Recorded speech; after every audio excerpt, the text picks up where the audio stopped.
The Voting Rights Act of 1965 is supposed to be one of the great achievements of the so-called civil rights era. Like all anti-discrimination laws, it mutated and metastasized, and now it's back in the news, thanks to the Supreme Court.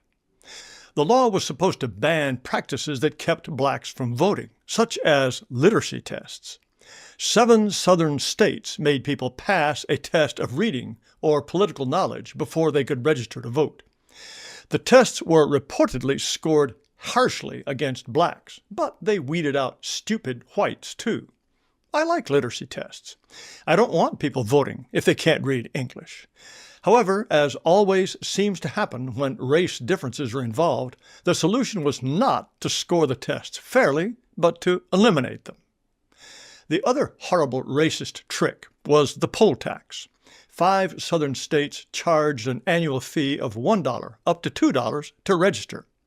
That would be $10 to $20 today. I don't think that's too bad either.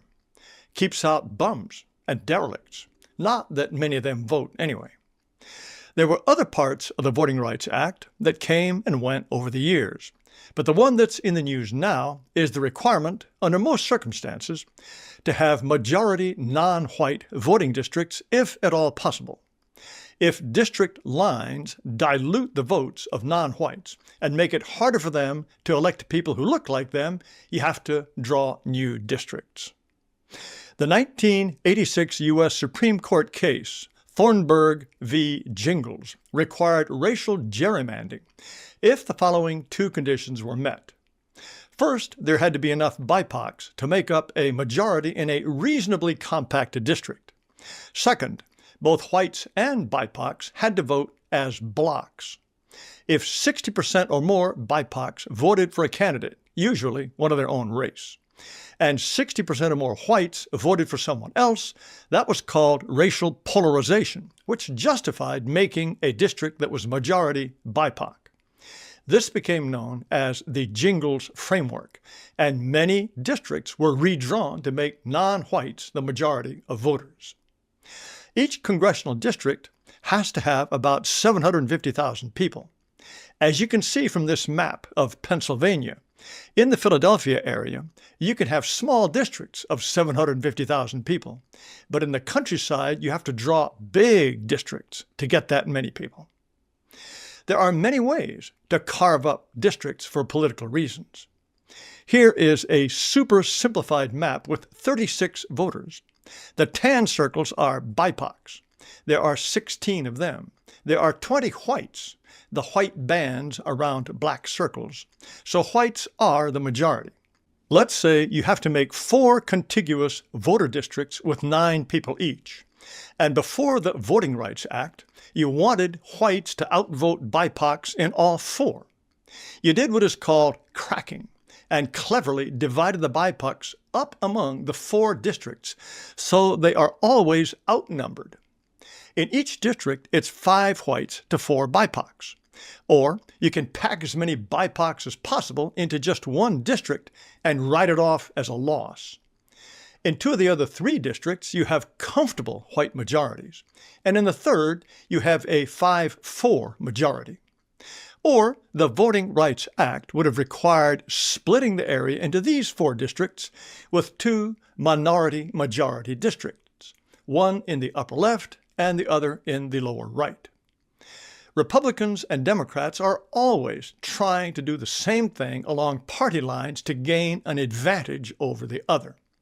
There's a big flap about that in Texas right now. After the Supreme Court started requiring outright racial gerrymandering, we got some freakish results. Alabama's 7th District has these extensions added to it to draw in the black parts of Birmingham and Montgomery. This district was drawn in 1992 to make it the first deliberately Hispanic majority district.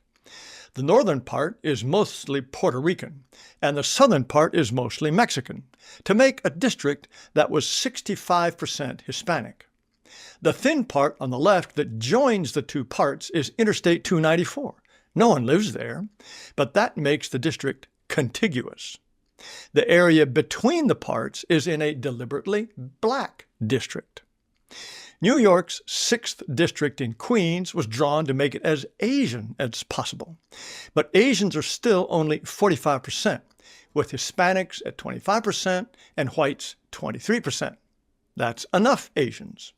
Grace Meng has represented the district since 2013.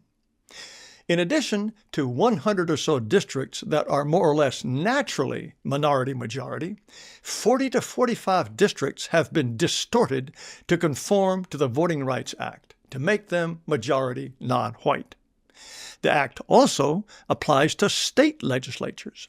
So, of the 7,383 such seats, approximately 1,000 were gerrymandered to make sure BIPOCs were elected.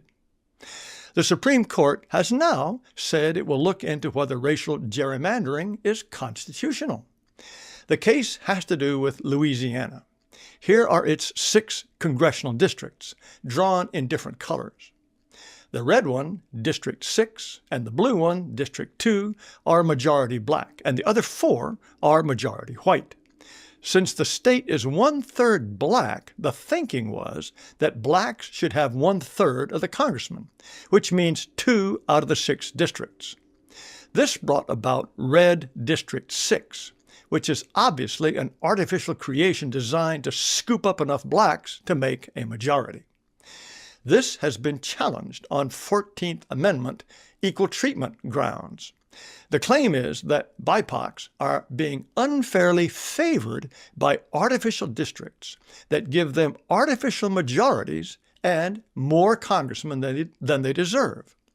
It's like unfair race preferences in college admissions. Democrats love these districts. Every majority black and majority Asian district and most majority Hispanic districts have Democrat congressmen. So if the gerrymanders have to be redrawn, the Dems could lose 30 or 40 seats.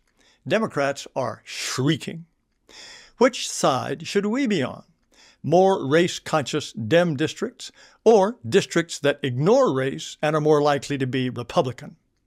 The country is better off with fewer non-whites and more Republicans in Congress, which is what happens without racial gerrymandering. On the other hand, I like the principle of recognizing that different races have different political interests. Some people argue that if blacks are 13% of the population, they should have 13% of the seats in Congress set aside for them. I would favor that if that thinking went all the way. If blacks, and by extension Americans of all races, need their own representatives, they need their own police, judges, schools, neighborhoods, institutions, and media. They need their own countries. But only a few whites understand that this is the only way to preserve our race and civilization. That's the trouble with white so-called conservatives. They are the only people in America who still believe in civic, not racial nationalism. Everyone else wants a piece of our country because we made it great. And they'll happily take more and more of it until we are a pointless minority. We need to support the principle that racial politics are inevitable and that they should be comprehensive to the point of separate nations. We have the right to be us, and only we can be us, and only we can save us.